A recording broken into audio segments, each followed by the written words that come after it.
for your evaluations. They were very useful to me. I already sent email to about 50 students, and I had some interesting exchanges with some of you. Many of you are very happy with their recitation instructors. That's great. Many are moderately happy. Maybe that's okay.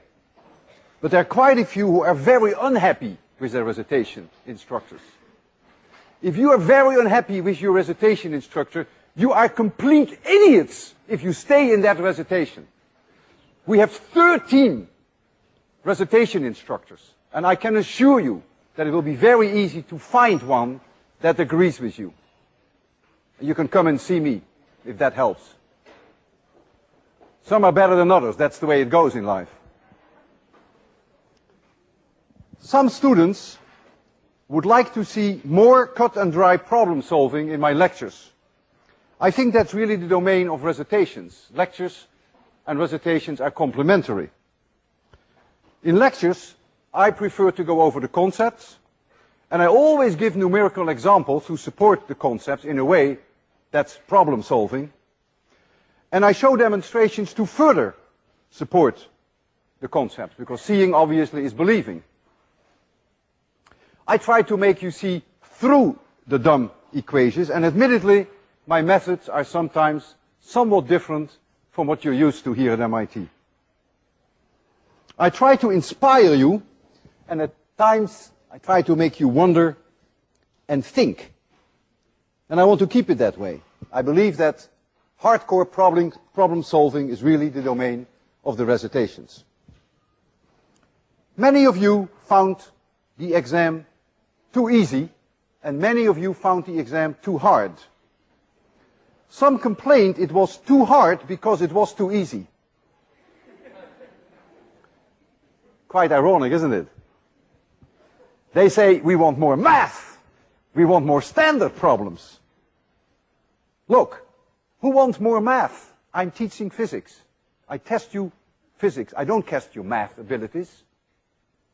If you digest the homework, and that's very important, that you make the homework part of your culture, that you study the solutions that we put on the web. Today, 4:15, solution to number 4 will go on the web. Believe me, they are truly excellent solutions, not cut and dry. They give you a lot of background. If you digest those solutions, then the concepts will sink in.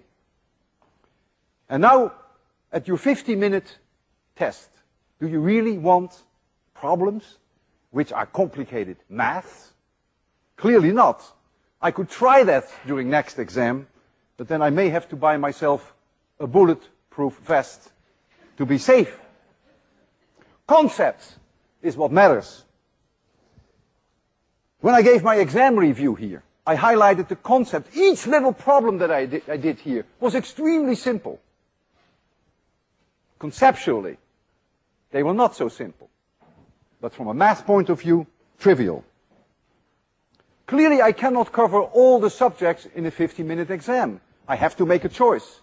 So your preferred topic may not be there. Some of you think that the pace of this course is too slow. Some of you think it's too fast. The score, the average score, was 3.8. 4.0 would have been ideal. What do you want me to do? I can't accommodate all of you, those who think it's too slow, and those who think it's too fast. 3.8 is close enough to ideal for me, 4.0.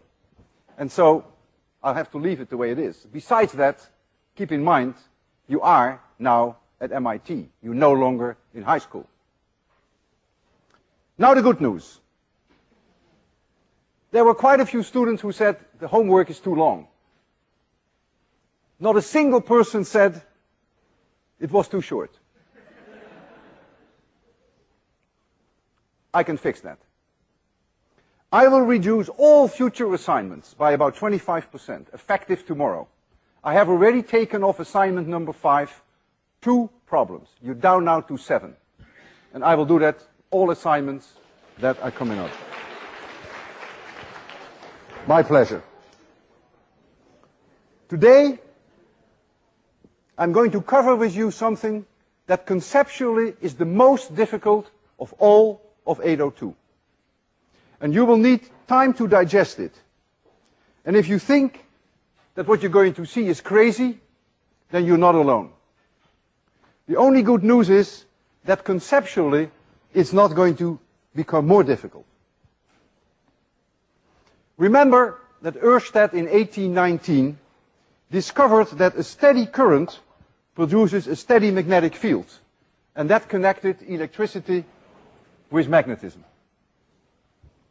A little later, Faraday therefore suggested that maybe a steady magnetic field produces a steady current. And he did many experiments to show that. It turned out not to be so.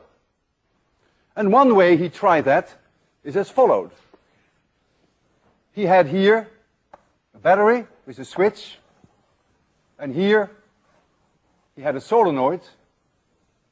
He closes the switch, a current will flow, and that creates a magnetic field in the solenoid. And that magnetic field, maybe it runs like so.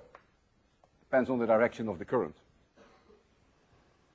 And so now, he put around this solenoid